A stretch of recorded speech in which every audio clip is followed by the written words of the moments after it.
Welcome to the Authors Podcast with Lisa Newton.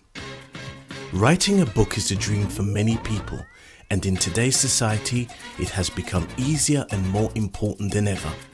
If you are an expert, speaker, coach, or an authority in your field, having a book is the new business card. It can increase your credibility, enhance your status, and make you the go-to person in your field, opening doors and bringing a flood of opportunities straight to you. You can increase your fees and start choosing the clients you really want to work with. The Authors Podcast show with Lisa Newton is designed to inspire, educate and inform you, both entrepreneur and individual, on how to write a book, as well as writer's tips and strategies on how to actually get that book written. On today's show, you learn more about how to write a book, including writing ideas, marketing, and how to succeed in getting a book written. Here we go with the Authors Podcast, and here is your host, Lisa Newton.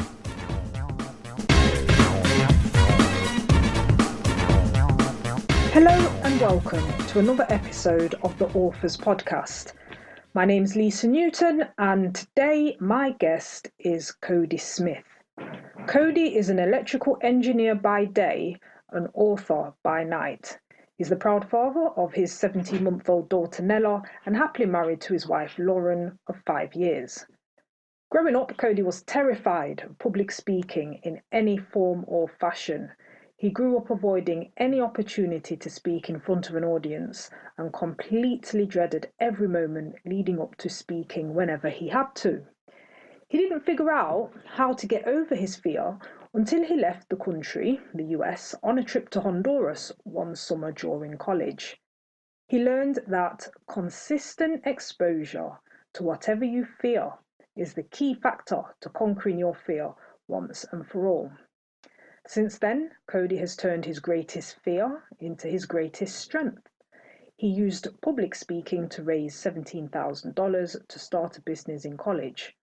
Overcoming his fear of speaking gave him a much-needed confidence boost that he wanted to share with the world through his book, Stage Fight: How to Punch Your Fears of Public Speaking in the Face. So, on the line, I should have my guest author today, Cody Smith. So, Cody, I was quite intrigued by your autobiography there. So, you went on a trip to Honduras during college. Tell us about that. Sure. We were going down. It was me and a team, and we went down to Honduras to actually build a home for a family that was living in a shack of sorts. It was just pretty much built of rummage and material you could just find on the side of the street. And so we went down there and actually built them a proper home. And when you say we, how many people was that? It was a small team of about 6 people that actually went down from the United States. All right. And was that the first time you'd actually been to Honduras? That was the first time, yes. Okay. And you say that consistent exposure to whatever you fear is the key. So was that a frightening experience for you? Was you nervous about that? Sure. I'll go into more detail. Prior to going to Honduras, I had spent the entire last summer using apps to help me learn Spanish, using flashcards to learn vocabulary. And so I spent a good 90 days trying to get a handle on the language, and I felt pretty confident until I got on the plane and sat by an older woman who just spoke Spanish on the way to Honduras. And I figured now was a good time to start up a conversation and really put what I've learned into action. And it took me a grand total of about 20 seconds to learn that I did not know as much Spanish as I thought I did. And I successfully confused the both of us, and I was pretty much back to square one by the time the plane landed. And I was kind of distraught, I guess, in the way that I was like, I had spent all this time working to go to speak Spanish. And then I sat down on the plane, or got off the plane, I was like, I pretty much know nothing to really actually communicate with the community out there in Honduras. And it wasn't until someone on my team saw that I was struggling pretty bad, and he said, look, from now on, no, English is not an option. No more English. We're not going to speak to you in English, and no one here is going to speak to you in English. So I said, okay, all right, Spanish from now on. So the first couple of days were very brutal. They were awkward. The adults in Honduras were kind of a little frustrated with how slow I was trying to pick up the language, and trying to communicate was very difficult. The kids were a little bit more forgiving since I was like kind of an oddity there. But by the end of the week, speaking 24/7 Spanish and thinking in Spanish, I actually got pretty good at speaking the language. I could go to the market and bargain for melons. I could speak to the locals. I can play and have jokes with the kids. And it wasn't until I got back to the United States that I realized that that's how I can get over my fear of public speaking. It's just that same level of commitment and exposure to, make an agreement with myself that, all right, running away from public speaking and just because I'm afraid or not good at it is not a good option. It's no longer an option. So now I'm going to actually embrace those fears and go after them. Now, I couldn't speak in front of an audience every day, but I could certainly speak in front of an audience once a week. And so that's what I did in college. Every week I would find an audience to speak in front of. And over the course of the semester, I actually was no longer nervous to speak in front of people. I was actually having a good time. I mean, don't get me wrong, the first few were nerve-wracking and awkward, and I dreaded them and I was nervous. But by the end of, say, 90 days, 3 months, I was actually looking forward to speaking in front of people. And so I finally felt liberated. I felt free. Okay. It's just a question because I've learned Spanish myself, and Sure. when you said like you had flashcards and stuff like that, had you Yeah. had no classes whatsoever and you thought that within 90 days you could, be fluent enough and jump on the plane and go to Honduras? Good question. I had taken 2 classes in high school, but they were very minor as far as actually learning the language, and we didn't really actually spend a lot of time actually speaking the language, or at least not enough to actually get a hang of it, especially when someone who is fluent in the language is speaking to you at a very fast pace where I couldn't comprehend Spanish enough to interpret it in time and then formulate a response in English and then interpret that in Spanish in my head and then give a response. Yeah. I know what you mean. Okay, so when you got back then to the United States, you say that you found an audience to speak in front of. So what was you speaking about, and who was this audience, and where did you find them? Good question. So on campus, we actually had what's called a Toastmasters Club. Okay. So an international club to really get over your fear of public speaking. So that was a very convenient place to have an audience once a week that I could speak in front of. If I couldn't speak in front of the Toastmasters Club, I would go back to, say, my fraternity and speak in front of some of my fraternity brothers, or just find a makeshift audience of just random students to speak in front of about a random topic that I would come up with. So any way that I could find myself in front of people at least once a week to really help and expose myself to that uncomfortable feeling of being in front of people, and slowly expand my comfort level to where that was no longer something I dreaded or was nervous about. Now, one of the things you say is that, this was your greatest fear and you turned it into your greatest strength. So what was it that was so frightening about speaking in public? Another good question. I was homeschooled for quite a bit growing up until, say, 6th grade, middle school era. And in homeschool, there was no presentations. You didn't speak up in front of people. It was just me and my brothers. So jump into a public school, we now had presentations. You had to go in front of the class and speak. And that just terrified me, just the thought of being up in front of everybody. And I had a pretty awful experience in middle school where I had to get up in front of the class, and I did horrible. It was atrocious. It was awkward. The class was very silent. And when they were supposed to, I guess at the end, clap, they almost didn't know what to do. They were just watching a train wreck.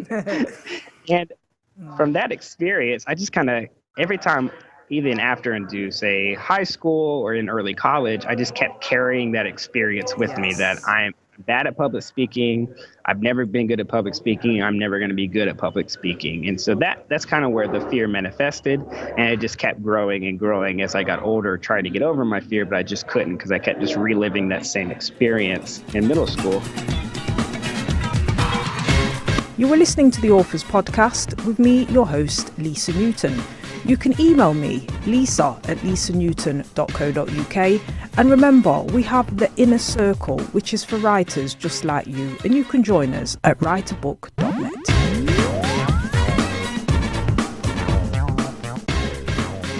They say, though, that most people, the two greatest fears are death and public speaking, and I think a lot of people would actually rather die than actually get up on stage or whoever it might be to speak in front of any kind of audience. So That's right. you're definitely onto something there. There is a fear about that, and so you certainly wouldn't be alone. Absolutely. So if there's someone out there that is thinking to themselves, there is no way I am speaking in front of anyone, not on your life, no way, I'm not doing it. What would you, or they've had a really bad experience, because those kind of traumatic experiences really can stay with you for a very long time. What would you say to anyone like that to kind of coax them out of their fearful state? Sure. So first, you kind of have to start with the mental side of what kind of goes in your brain leading up to a speaking opportunity. When you're just thinking about having to do a public speaking opportunity, first is you have to give yourself permission to do bad. A lot of times when we get up in front of people, we're afraid we're going to be judged by the audience, or they're going to expose to the audience that we're not perfect, or we have flaws and we make mistakes, and it's an embarrassing feeling. And so we sometimes hold ourselves to a really high standard for some reason when we're speaking in front of a large audience. So you have to give yourself permission from the get-go, or for right off the bat, to make mistakes. You have to leave room for those mistakes and see those mistakes for what they really are, which are just lessons. They're just lessons. They're not failures. They're not crushing your reputation or anything like that. And really give yourself some room to learn from those mistakes. And then secondly, you've got to realize that the audience itself is human, and they'd actually rather be sitting in the audience than doing what you're doing in front of everyone speaking. And just realize just how short people's attention spans are. And when you're speaking, their attention spans are just going wild. Everyone's got cell phones, or they're thinking about the to-do list they have. So a lot of the times people aren't really paying as close attention to you think they are to the mistakes you make on stage. And 5 minutes after you get off, they've almost forgotten everything.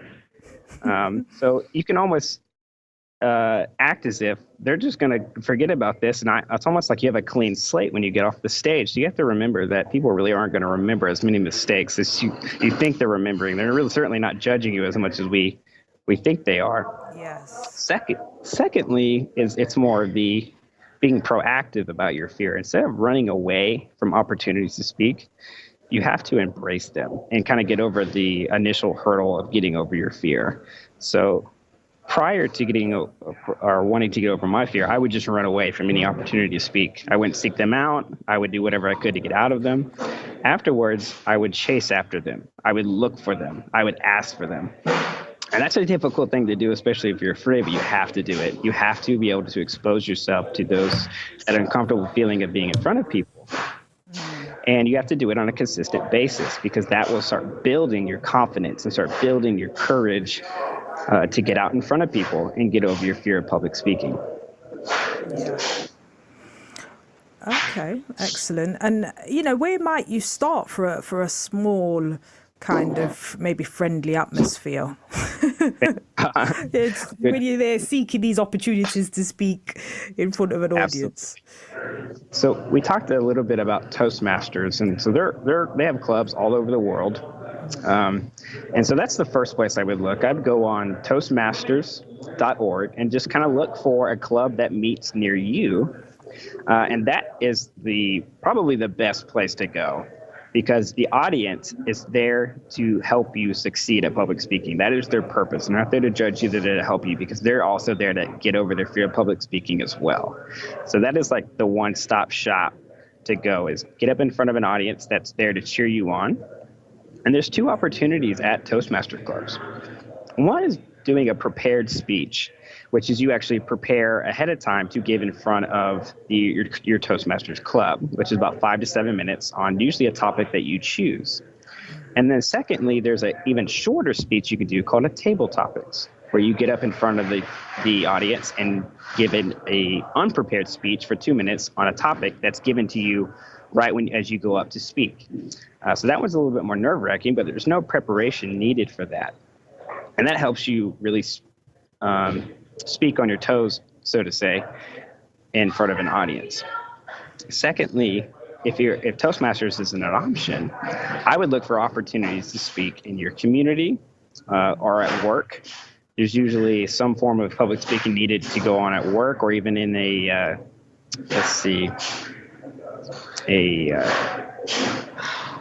goodness, I'm losing my train of thought.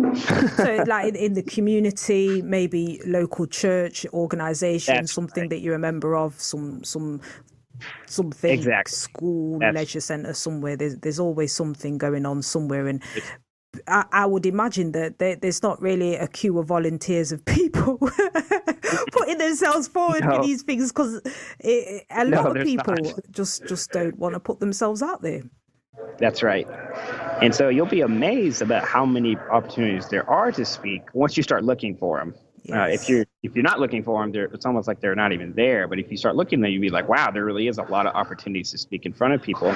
And they don't have to be like grand public speaking events. They don't have to be like hour-long keynote speeches.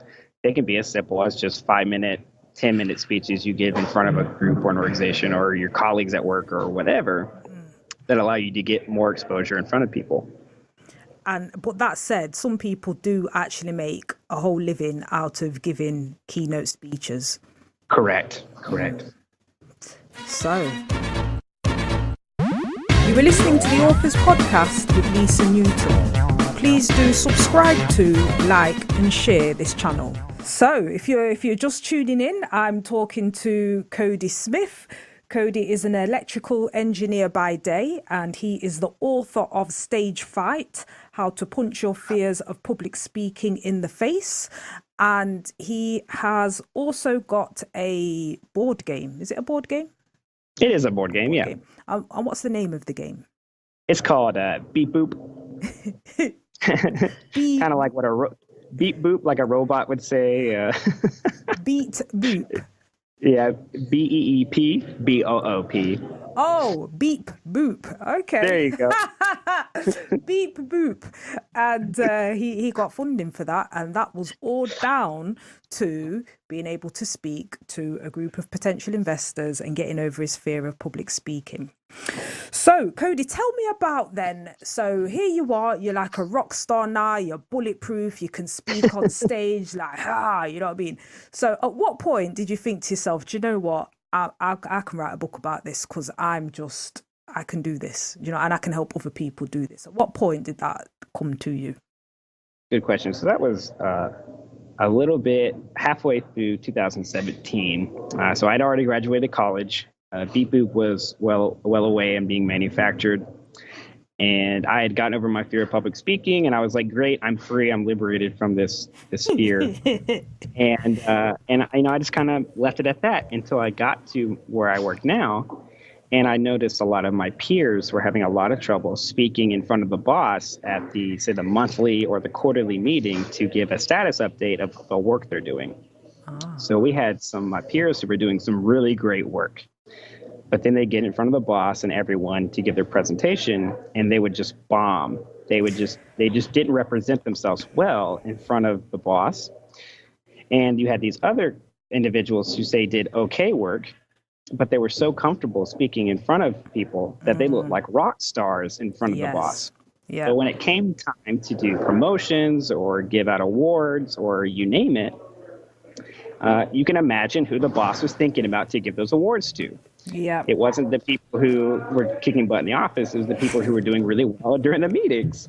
Yes. So I was like, this is a shame. I know how to help these people out. And so that's kind of where the formula is like, I need to put this on paper. I need to get this in a book so I can give it to people so they can get over their fear of public speaking and really represent themselves well in front of people.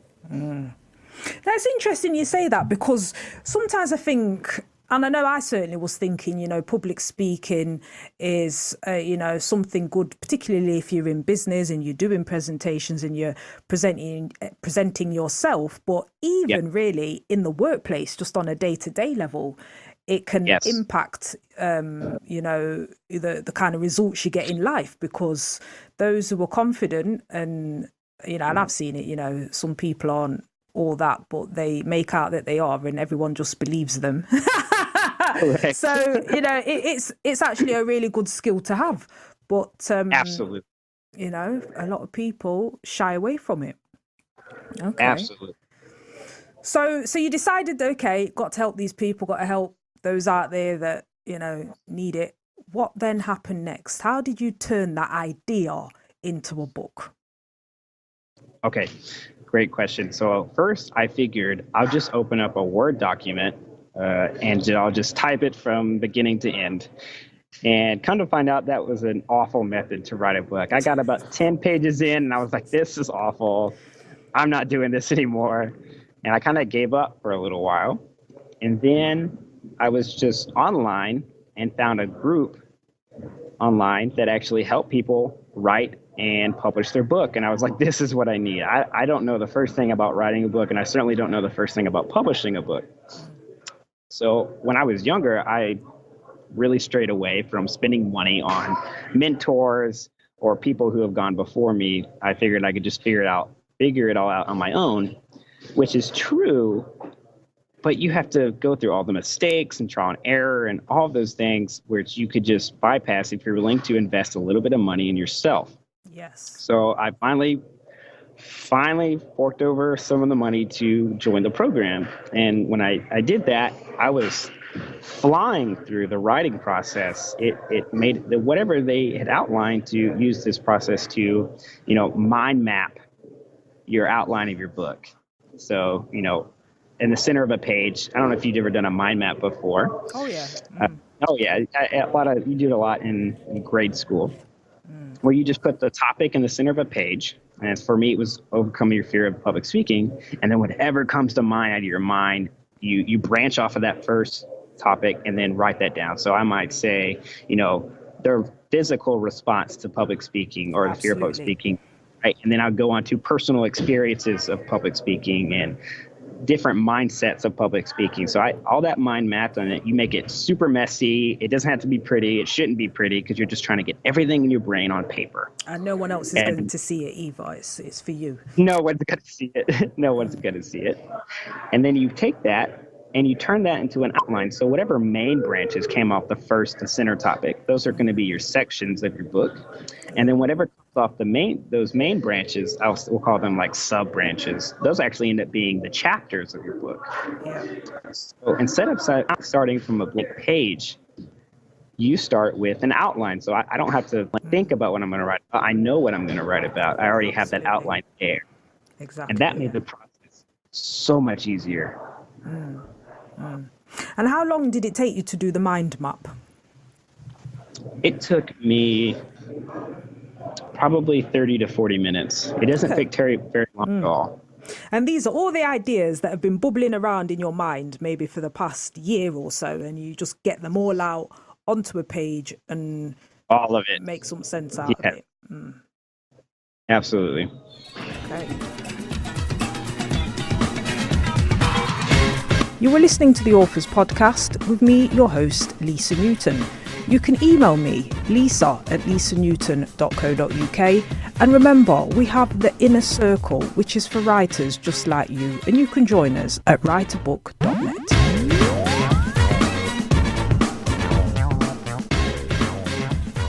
For those of you just tuning in, I'm talking to Cody Smith. Cody is the author of a book called Stage Fight: How to Punch Your Fears of Public Speaking in the Face. And Cody has overcome his fear of public speaking by throwing himself in at the deep end and just doing it, just facing that fear. But Cody, I've got you on the line here. And I mean, is it Sure. that simple? Can you, it's like, learning to swim. Let's just dive in the deep end and, I'm sure, yeah, I'll swim, it can't be that, just put yourself out there. I know you're terrified, but just do it anyway. In the beginning, wasn't you like, oh, what if I just freeze and they have a go at me and say, you volunteered for this and you were just terrible, A good question. Yeah, it in essence, it is that simple, exposed. So even if you go up in front of people and do bad, even though you volunteered to go up in front of people to get over your fear, you have to turn around and look back and get some feedback on how you did. One, this does two things. One, this actually helps you learn what you could do better next time. Secondly, it lets you get a second bit of awareness that, oh, wow, look, they didn't throw food at me. They didn't boo me off the stage. I woke up the next day and the sun came out and everything was okay. So even if you do really bad, which I did really bad at the beginning, where you would just be up in front of people and you would just completely lose your train of thought and you would just be silent in front of everyone and they're just staring at you. And then the next day, I got up and the sun came up and I didn't die and no one booed me, or, I didn't have friends who were like, I can't be friends with you anymore because you did so bad. None of that stuff ever happened.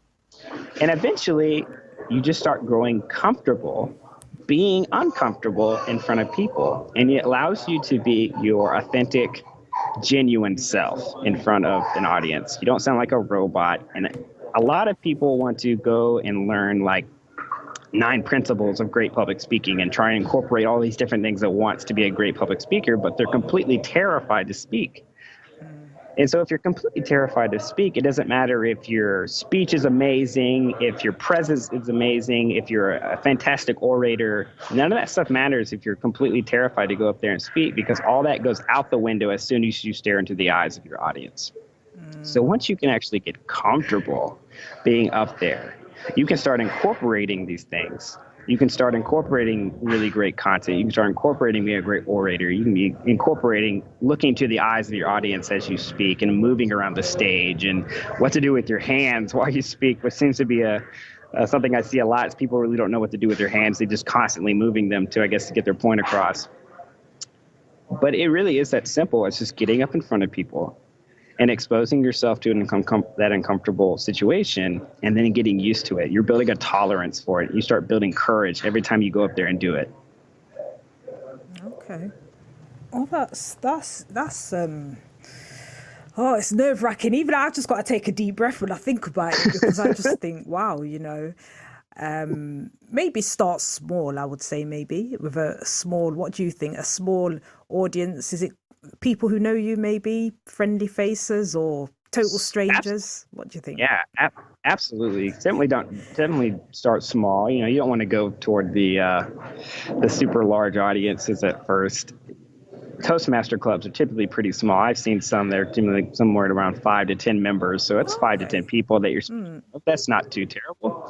If you're preparing for a presentation or at work, you can just get a few colleagues together that you can present to and just get some practice. So that gives you another level of exposure to public speaking for a presentation you have to give anyway.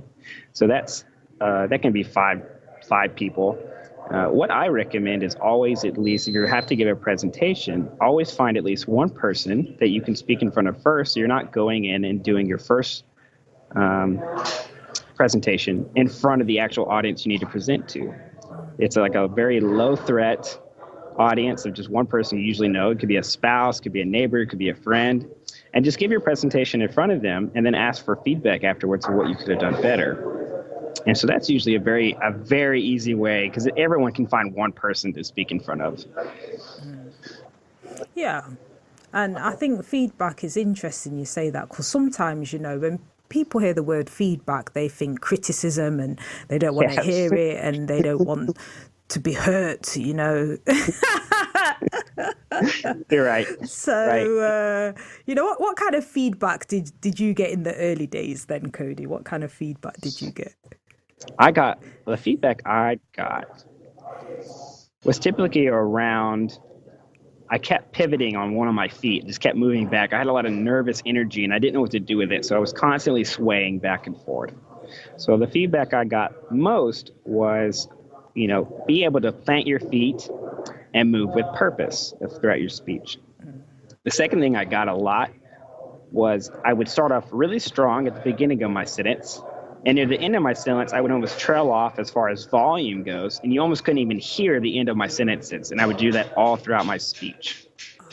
The third thing I would get a lot of feedback on was mumbling. And something I'm still working on today is just how often I mumble when I get nervous and I start speaking very fast. And you can't hear the words I'm saying. In my mind, I'm speaking perfectly clean language or English. But to the audience, they have no idea what I'm saying. I'm just speaking a completely different language. So when I first was getting this feedback back, I took it as a personal attack on myself, which is not the way to go about it, because at that point you get very defensive about what you're doing, and it's hard to improve when you kind of take a stance that they're personally criticizing me. Instead, you have to see it as they're criticizing, and criticizing really isn't it's constructive criticism. Yes. Is the performance, not you, just their performance, and how you can take that, learn from it, and improve the performance next time. Okay. And so, well, clearly you improved your performance because you use your public speaking to raise $17,000 to start a business in college. So yes, tell us about that. Certainly. So soon after getting over my fear of public speaking, I got an opportunity to pitch a business idea in college to the business school at Mississippi State University. This was a very interesting turn of events where prior I would not want to speak in front of people. And now I was actually seeking out an opportunity to speak where the judges were going to actively judge my performance and how I did and how I presented my business idea. And so I had a partner. It was also an electrical engineering student. And we just had a simple idea for a card game, that like a tabletop board game that you would play with friends, where you actually build a robot and you battle the robots, and then the last robot standing wins. So we took that idea. I'm glad you like that. So we took that idea. It was very simple. And we began pitching to the business college to get seed money to help this startup get its build a foundation to actually get it up and running. And so at first, our presentations were okay. But gradually we got better and better, and we were able to raise around a little over $3,000 to $5,000 just doing entrepreneurship competitions at different universities and at our university, pitching our business idea and our business plan. And then from there, we were able to take that money and hire a graphic designer for our card game. And then we were also able to buy pizza for a bunch of poor college students like ourselves to come out and get free pizza and play test our game to make it better. After we did that, we took it to a platform online called Kickstarter. Okay. Kickstarter, I don't know if you've ever heard of Kickstarter. Yes. Okay. Yeah. So an online platform to raise money to get a project up and running. So we used that, and we raised a little over $9,000 through that as well. And we were able to take our game, manufacture it in China, get it shipped across the Pacific, and then now it's in the hands of all the people who backed us in the beginning, and now we're in a few stores right now with our card game. None of that would have been possible had I not got over my fear of public speaking. Excellent. And when you was doing this pitch, was it you by yourself, or did you do all the speaking, or was it was me? It was usually me and Daniel. Okay. For the most part. Wow. I mean, that's amazing. So that's really quite encouraging and inspiring, because basically what you're saying is that when you can get over your fear of public speaking and you speak to large groups of people, or just to the right people, you've got that audience, that captive audience, and you're good at that, then, all kinds of opportunities can come from that, because you can give effective presentations and... Correct. Who knows where that might take you. Absolutely. It can do nothing but open doors for you, Right. getting over your fear of public speaking. You were listening to the Authors Podcast with Lisa Newton. Please do subscribe to, like and share this channel. And then from there, was you still working your job, your full-time job, and when did you find the time to write? Early in the morning. So I'd get up a little bit earlier and begin writing.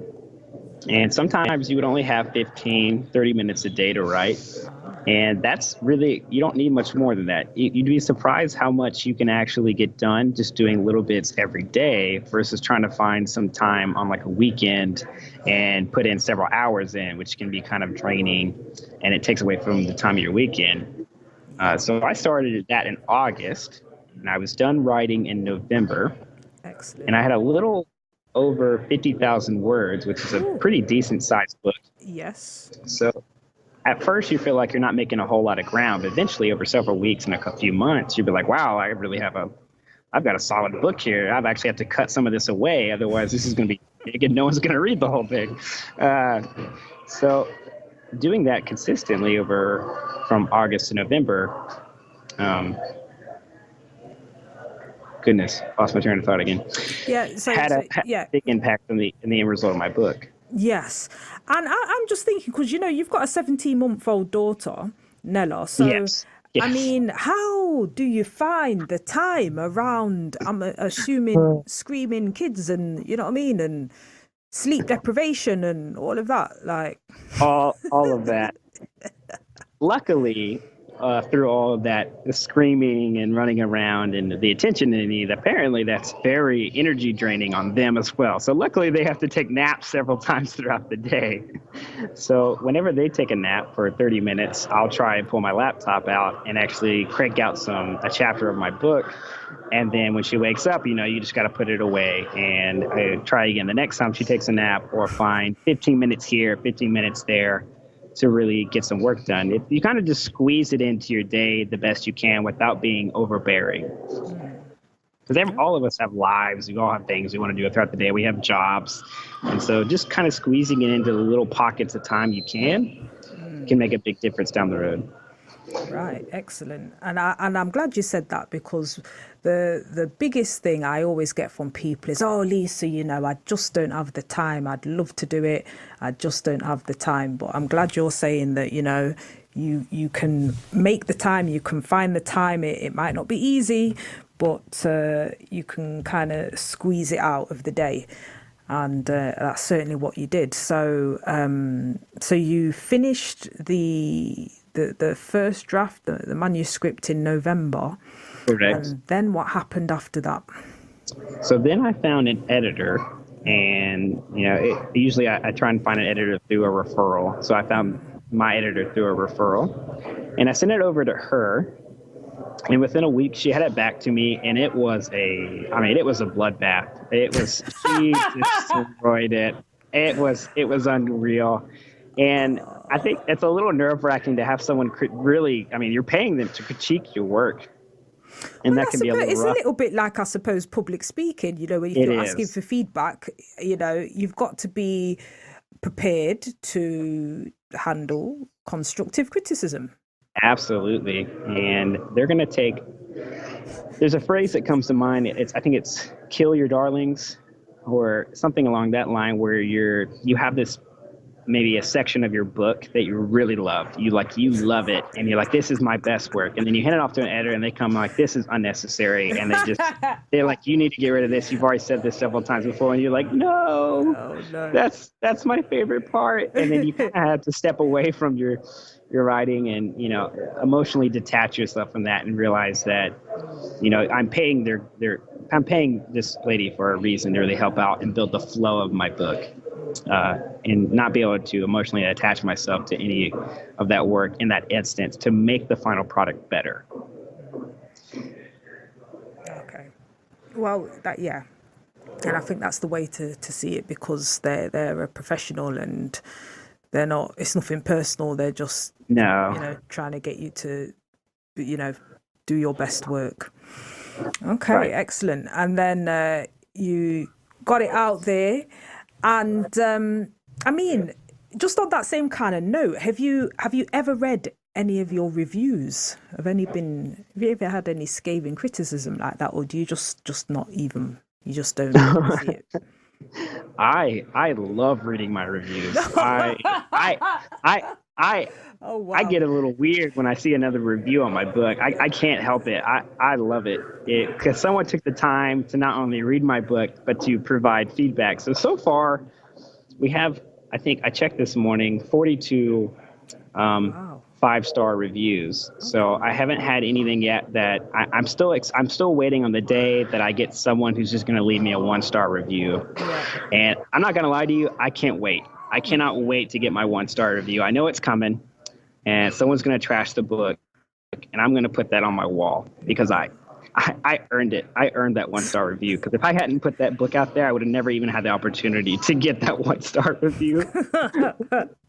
um, Oh my so gosh, Cody, you come across to me as someone mate, I don't know. Do you like pain? I don't know. Do you like that?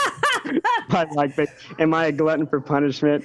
Something like that, No, yeah. certainly not. I think it's more in the sense that I spent so much time avoiding feedback, avoiding criticism, avoiding scrutiny and judgment that, I really just want to embrace that. I really want to get better. I want my writing to get better. I want my speaking to get better. And I want to be able to use that and help other people. So you really have to change the way you look at it, from a personal attack on you and who you are to it's just feedback. That's all it is. And you get to take it any way you choose. You get to choose whether or not you take it offensively or constructively. So I try and remind myself every day, like, feedback is either going to be to my benefit or not. And I get to make that decision. And do you do any coaching? Do you help people improve their public speaking skills? Do you like giving feedback to others? Is that Yes, something yes, part of like what you yes. do? Yeah, so I've just now begun coaching people on public speaking, Okay. and it's been a blast. It's honestly watching people go from being terrified to speak and showing them how simple it is to really get over their fear in a short period of time, and watching them transform it is the best part of my day. It is the best part of my day to really help these people out because once they see they can get over this fear, and once they start seeing progress, other fears that they might have start to not seem so terrifying, start to seem so much like a mountain that they have to climb, but really just an obstacle that they can overcome. And that's probably the best part about this whole experience was being able to coach people and really get into helping people get over their fear. Okay. And if there's someone out there listening and thinks, yeah, I like Cody, I think Cody could help me. How does the coaching work? Is it because you're in America? So is it something that can be done through Skype, for example, or is it a Yes. local thing? How does that work? No, it's not local because luckily public speaking and the fear of public speaking is very universal to anyone. Uh, so I haven't actually had any international clients of any sort, but I'm As certainly yet. open to that because public speaking and opportunities to speak, they are everywhere. And then me being able to work individually with someone on where their circumstances is, because everyone's circumstances and goals are different. Yeah. So even if you're in America or even if you're in, London or any other part of the world, your circumstances are going to be different, and thus we can make a custom plan for you to help you get over your fear depending on where you are now. So some people might be afraid to speak in front of large audiences versus they're kind of okay around the smaller ones. But you might have some people that are afraid just to get up in front of one person. Yes. So then each thing is different, and you have to almost custom tailor it to each individual. And that's probably like the funner part, is like putting together the puzzle, the plan to help them get over their fear in a period of time, usually in around 3 months. Okay. Wow. So if anyone out there wants to get in touch with you, Cody Smith, what would be the best way? It is by email for sure. They can send me an email at cody@stagefightclub.com, and I'll get that. And I usually respond either same day or next day, and kind of see if I'm a good fit to help them. So I don't like to just include everyone. And so, yeah, I can help you. We definitely like to do a little process where we actually go through and make sure that I'm a good fit for you and you're a good fit for what I teach. But yeah, shooting a simple email out saying, hey, I'm interested in being coached. Let's have a Skype call. And that's usually how I go about the process. Excellent. You were listening to the Authors Podcast with me, your host, Lisa Newton. You can email me, lisa@lisanewton.co.uk. And remember, we have the Inner Circle, which is for writers just like you, and you can join us at writerbook.net.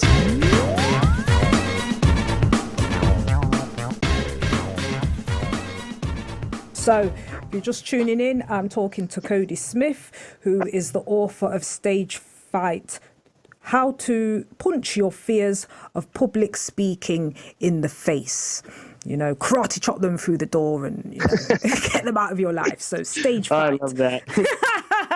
How to punch your fears of public speaking in the face. And you can email Cody at cody@stagefightclub.com. So, Cody, just in terms of, you know, getting back to writing and things, are you a particular, you know, avid reader yourself? Do you read a lot, or are you not particularly a reader? Oh, I love reading. I try and crush a book once a week. Used to not be the case. I actually didn't like reading at all.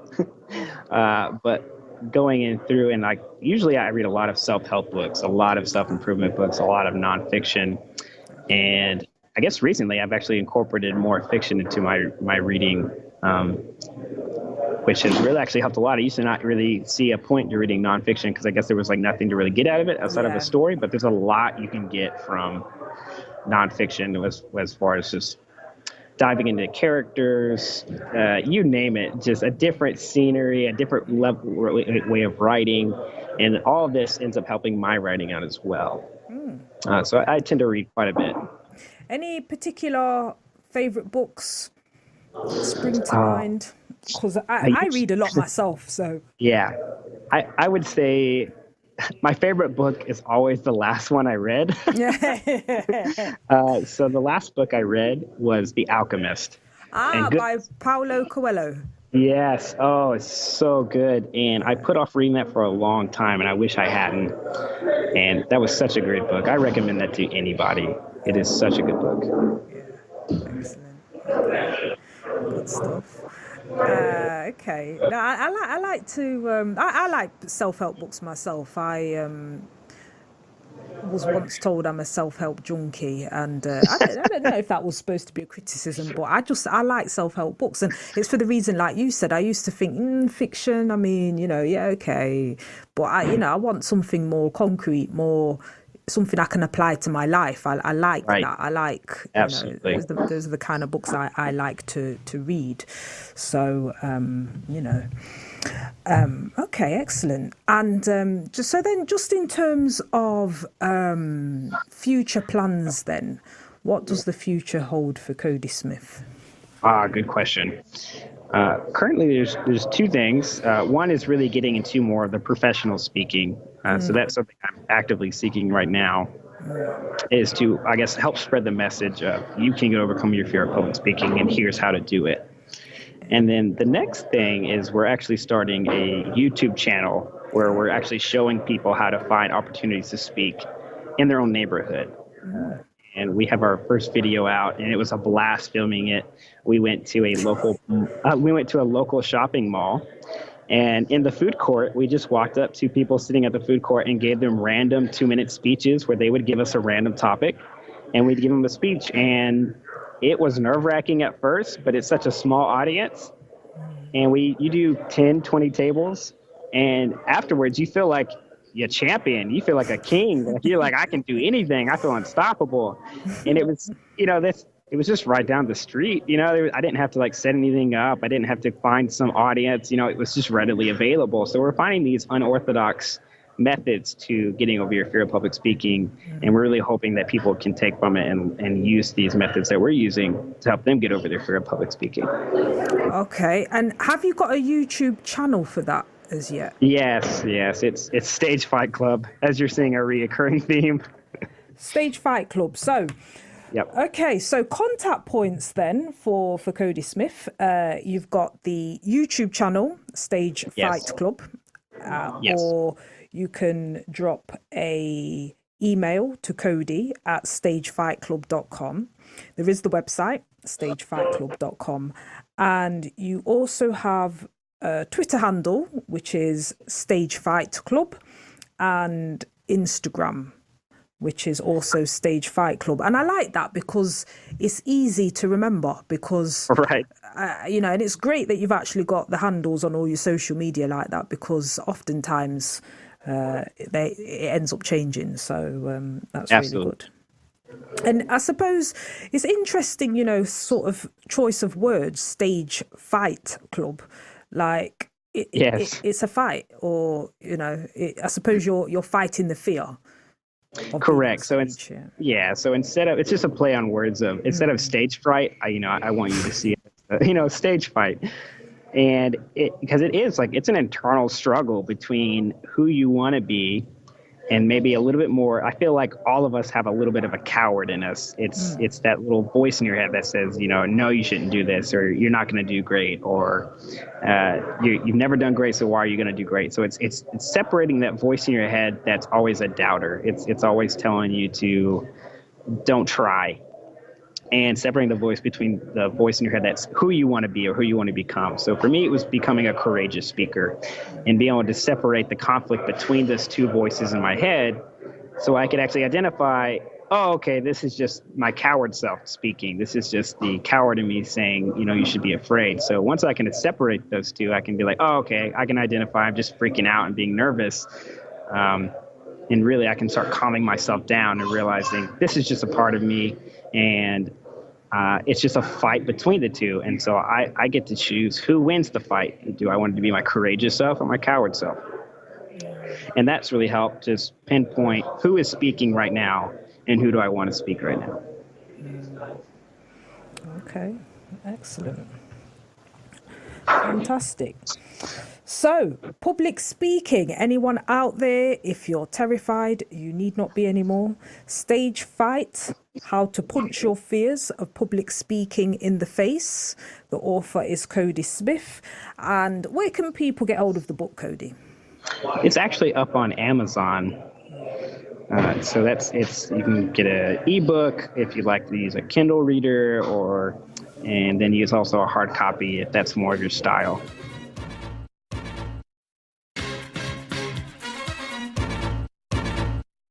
You have been listening to the Authors Podcast with Lisa Newton, sponsored by Boogles Limited. Tweet the show at Boogles_books, spelled BOOGLEZ_books.